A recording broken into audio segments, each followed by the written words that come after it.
Assalamualaikum. Hai teman-teman perawat, apa kabarnya? Sehat ya? Kali ini kita akan lanjutkan materi kita yaitu tentang budaya dalam lingkungan kerja perawat ya. Budaya kerja. Budaya kerja menurut SIN adalah budaya kerja sebagai kebiasaan orang bekerja dalam suatu kelompok, di mana memiliki nilai, filosofi, dan aturan-aturan dalam kelompok yang membuat mereka bekerja sama, ya. Budaya merupakan suatu kecenderungan pada saat nilai-nilai bersama tidak selaras dengan efektivitas. Budaya berguna bagi organisasi dan karyawan. Budaya juga mendorong terciptanya komitmen organisasi dan meningkatkan konsistensi sikap karyawan. Jadi, budaya kerja ini di satu organisasi dengan organisasi yang lain itu bisa berbeda. Contoh, di rumah sakit A dengan rumah sakit B itu organisasinya, budayanya bisa berbeda. Contoh, budaya kerja di rumah sakit yang berbasis Islam gitu ya. Biasanya mereka sebelum ke pasien baca doa dulu, kemudian membimbing pasiennya pada saat makan untuk berdoa seperti itu. Nah, itu termasuk nilai-nilai atau budaya-budaya kerja yang ada di rumah sakit yang berbasis Islam misalnya. Kemudian kalau rumah sakit yang pemerintah misalnya, ada lagi budaya yang ada di sana yang akhirnya budaya itu terlihat dari pada saat perawat-perawat atau tenaga kesehatan di sana bekerja ya. Berdasarkan tipe budaya kerja itu dibedakan menjadi 3. Yang pertama adalah budaya konstruktif. Kalau budaya konstruktif ini di antara individu-individu yang ada di dalam organisasi itu saling berinteraksi, saling membantu, memiliki norma afiliasi, bisa mencapai tujuannya atau memenuhi kebutuhan organisasi, bisa mengaktualisasikan diri, humanistik dan saling mendorong untuk menjadi lebih baik.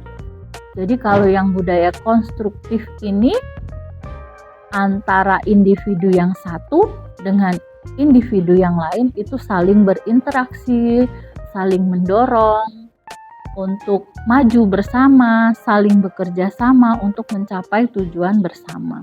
Jadi bisa dibilang kalau budaya konstruktif ini antar individunya misalnya antara atasan kemudian bawahan itu tidak ada kesenjangan yang begitu mencolok. Kenapa? Karena atasan itu akan mendorong karyawan-karyawannya atau yang ada di bawahnya untuk maju bersama-sama gitu. Dan atasan juga menerima masukan-masukan dari bawahannya. Apabila itu memang masukan yang baik, maka atasan atau pimpinannya akan menerima sehingga akan terwujud cita-cita yang diharapkan dalam satu organisasi gitu ya. Kemudian ada yang kedua adalah budaya pasif defensif. Kalau pasif defensif ini antara individu yang satu dengan yang lain itu saling berinteraksi juga ya. Tetapi apa? Pasif defensif. Jadi yang satu itu bisa dibilang pasif atau menerima aja. Asalkan gak ada konflik, ya sudahlah diterima aja. Apa masukan dari atasan ya udah diterima aja gitu. Jadi dia hanya bisa dibilang hanya satu pihak keputusannya itu, sehingga mencari aman aja asal kalau istilah kita ya, asal bos seneng udahlah dijalanin gitu ya. Itu adalah budaya pasif defensif. Kemudian kalau yang ketiga adalah budaya agresif defensif.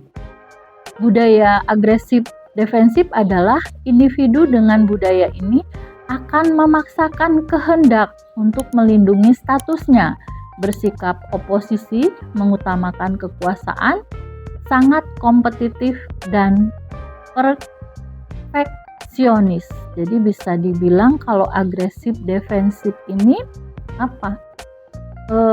Memaksakan kehendaknya. Pokoknya kamu harus mau apa yang saya putuskan, kamu harus ikut gitu ya.